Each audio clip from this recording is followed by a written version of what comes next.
Okay అండి. ఇది రుద్రాక్షం. ఇది రుద్రాక్ష. ఇవి క్రిస్టల్స్ అంటారు, కలర్ క్రిస్టల్స్. ఎమరాల్డ్ షైనింగ్ ఇలాగే ఉంటాయి. వైజయంతి మాల, పగడమాల. వైజయంతి మాల అంటే ఏంటంటే వైజయంతి చెట్లకి కాసిన ఇవేనమ్మా అవి. అవి వైజయంతి చెట్ల కాసిన. సరే చెప్తారండి వీటి గురించి మ్యాచ్ ఏంటో. ఇది తులసి మాల ఉంది, రియల్ ఒరిజినల్ తులసి కాండంతో వస్తుంది. ఇది పాలిషింగ్ తులసి. ఇది బృందావనం తులసి అంటారమ్మా. రాధాదేవి మందిరం దగ్గర నామజపం చేస్తూ పెడతారమ్మా. ఇది రుద్రాక్ష, నేపాల్ రుద్రాక్ష. ఇది నేపాల్ ఉంది, నేపాల్ క్వాలిటీ ఆఫ్ రుద్రాక్ష. ఇది చందనమాల, ఎర్ర చందనమాల. ఎర్ర చందనమాల అంటే ఇది ఎర్ర చందనమాల. ఇది ఎర్ర చందనమాల. అలాగే ఇది రియల్ స్ఫటికం. ఇది స్ఫటిక. స్ఫటిక అంటే ఏంటండి? ఆలం. One of the bead natural గా వచ్చింది. స్ఫటికమాల. ఇది అంటే ఏ అమ్మవారికి ప్రీతి? స్ఫటిక అమ్మవారు దేనికైనా వాడతారు, జపాన్ కూడా వాడతారు. జపాన్ కూడా ఆరోగ్యానికి మంచిదమ్మా. ఆరోగ్యానికి చాలా మంచిది. ఓకే అండి. ఇది రుద్రాక్షం. ఇది రుద్రాక్ష. ఇవి క్రిస్టల్స్ అంటారు, కలర్ క్రిస్టల్స్. ఎమరాల్డ్ షైనింగ్ ఇలాగే ఉంటాయి. వైజయంతి మాల, పగడమాల. వైజయంతి మాల అంటే ఏంటంటే వైజయంతి చెట్లకి కాసిన ఇవేనమ్మా అవి. అవి వైజయంతి చెట్ల కాసిన పూసలు. చెట్లు చాలా 200% సార్ గ్యారెంటీ. ఏకాక్షి నార్యలు ఇంటి బయట రెడ్ క్లాత్ లో 3 పీకులు వేసి సింధూరం వేసి కడతారు. ఏమైనా మనోకామన స్థితికి అంటే ఏమైనా అనుకునేవడానికి నైట్ బయట కడతారు, out side of the house. అలాగే థ్యాంక్ యూ. వచ్చి వారం కలుస్తాను. ధన్యవాదాలు.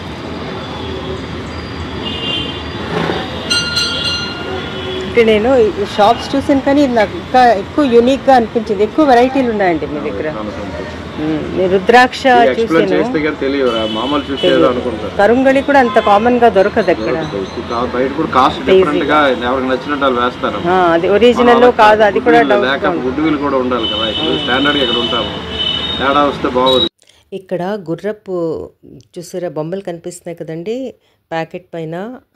అవి మెటల్తో తయారు చేసిన యూ షేప్లో అవి గుర్రపు నాడలండి. వీటిని ఇంటి సింహద్వారానికి కడతారు. ఇది ఎక్కువగా మార్వాడి బిజినెస్ పీపుల్ వాళ్ళ షాప్స్కి వాళ్ళు వెళ్ళి కంపల్సరీగా కడతారండి. ఇవి శుభ ఫలితాలు ఇస్తాయి, ఇంకా అష్ట ఐశ్వర్యాన్ని కూడా ఇస్తాయండి. విశాఖపట్నం వెంకోజీపాలెం శివాలయంలో ఇక్కడ కొత్తగా ఈ స్టాల్ పెట్టారండి.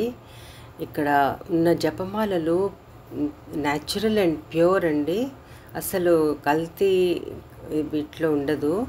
ఇంకా జపమాలలతో పాటు ఇంకా ఎన్నో ప్రోడక్ట్స్ ఉన్నాయండి. ఈ జపమాలతో మంత్రాలు జపిస్తారండి. కొందరు హరే రామ హరే కృష్ణ అని, కొందరు ఓం నమ శివాయ అని, అలాగా. ఇంకా ఎవరు ఏ దేవతలను ఆరాధిస్తారో ఆ దేవతల పేర్లు జపిస్తారండి. మెడిటేట్ చేయడానికి కూడా జపమాల ఉపయోగిస్తారు. సాధారణంగా జపమాలలో 108 పూసలు ఉంటాయండి. కొన్నిట్లో 54 పూసలు, లెక్క 27 పూసలు కూడా ఉంటాయి. రుద్రాక్ష, తులసి, స్ఫటిక వంటి వివిధ పదార్థాలతో జపమాలను తయారు చేస్తారు. జపమాల అనేది ఆధ్యాత్మిక సాధనలో ముఖ్యమైన భాగం. దీని వలన మానసిక ప్రశాంతత కలుగుతుందండి. అండ్ స్పెషలీ హై బీపీ ఉన్న పేషెంట్స్ కూడా చాలా హెల్ప్ చేస్తుంది కంట్రోల్ చేయడానికి. జపమాల గురించి ఇంకా వివరాలు తెలుసుకోవాలనుకుంటే హిందూ మతం యొక్క ఆధ్యాత్మిక గ్రంథాలను అధ్యయనం చేయవచ్చు. శివాలయంలో సుబ్రహ్మణ్యేశ్వర స్వామి మండపం ఎదురుగా ఒక గోమాత కనిపించిందండి. ఇక్కడ జ్యోతిర్లింగాలు కూడా ఒక బ్యానర్ పైన ఉంటాయి, మనం చదువుకోవచ్చు. ఇదండి ఎంట్రన్స్ మండపంలోకి వెళ్ళడానికి. విశాఖపట్నం వెంకోజీపాలెం శివాలయంలో శ్రీ సుబ్రహ్మణ్యేశ్వర జంటనాగ మహానాగ దేవతా మండపాలు ఉన్నాయండి. మనం ఇవాళ ఇక్కడ దర్శనం చేసుకుందామండి. ఇవాళ మంగళవారం, సో చాలామంది భక్తులు వచ్చారు.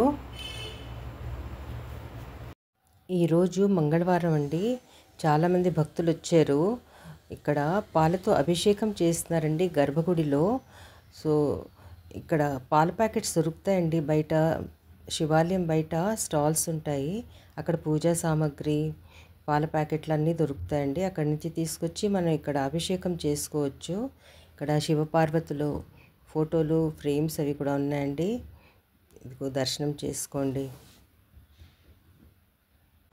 ఇక్కడ ప్రతి మంగళవారం కాలసర్ప దోష పరిహారార్థం శ్రీ స్వామివారికి సర్పసూక్త విధానంగా పంచామృతాభిషేకములు జరిపించబడును.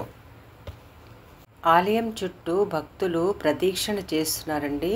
ఇది ఆలయం బయట కూడా ఇక్కడ ఇలాగ విగ్రహాలు ఉన్నాయి. వీటికేమో భక్తులు పూజ చేస్తున్నారండి. చూడండి, పసుపు రాసి కుంకుమతో బొట్లు పెట్టి పూలతో అలంకరించి ఎంతో విధానంగా పూజ చేస్తున్నారు భక్తులు. సుబ్రహ్మణ్య స్వామి అష్టోత్తర నామాలు కూడా ఉన్నాయండి బ్యానర్ పైన. అవి చూసి కూడా భక్తులు కొందరు కూర్చొని చదువుకుంటున్నారు. ఈ ఆలయంలో చాలా ప్రశాంతంగా ఉంటుందండి. ఇక్కడ చూడండి, భక్తులు ఆలయం చుట్టూ ప్రదక్షిణ చేస్తున్నారు, గుడిలో పూజ చేస్తున్నారండి. ఇక్కడ శివపార్వతులు, వినాయకుడు పూజ జరుగుతుందండి. నంది కనిపిస్తుంది కదా. ఇక్కడ ఈ బ్యానర్ పైన భక్తులు దయచేసి ప్లాస్టిక్ బ్యాగ్స్ యూజ్ చేయొద్దు ఈ గుడి ఆవరణలో అని రాసి ఉందండి. సో అన్ని టెంపుల్స్లో కూడా ఇలాంటి బ్యానర్స్ పెట్టాలండి, మనకి అవేర్నెస్ రావడానికి. మన టెంపుల్స్ మనం ఎంతో స్వచ్ఛంగా శుభ్రంగా ఉంచుకోవాలి. వెంకోజీపాలెం శివాలయం దర్శనం చేసుకున్నాక ఇప్పుడు మనం శ్రీ కనకదుర్గా దేవి ఆలయంకి వచ్చేవండి. సంజయ్ గాంధీ కాలనీలో ఉంటుంది. భక్తులు వస్తున్నారండి. పూజారి గారు పూజ జరిపిస్తున్నారు గుడి లోపల. శ్రీ కనకదుర్గ అమ్మవారి ఆలయం చుట్టూ చాలా హౌసెస్ ఉంటాయండి. ఇక్కడ కూడా కొన్ని విగ్రహాలు ఉన్నాయి, దర్శనం చేసుకోండి. ఎంట్రన్స్లో వినాయకుని విగ్రహం ఉంటుందండి. ఇక్కడ వాహనం సింహం ఉందండి. పూజారి గారి పూజ జరిపిస్తున్నారు. సో ఇంకా ముందుకేమో ఇక్కడ సింహం వాహనానికి ముందుగా శ్రీ కనకదుర్గ అమ్మవారి పెద్ద ఫోటో ఫ్రేమ్ ఉందండి. ఇక్కడ కుంకుమ పూజ జరిగింది ఈ రోజున. ఇక్కడ షిరిడి బాబా గారి ఫోటో కూడా ఉందండి. ఇక్కడ కూడా పూజ చేస్తారు. సో ఇక్కడ దర్శనం చేసుకోండి అమ్మవారిని. కుంకుమ పూజ ఇక్కడ అయిందండి ఇప్పుడేనో.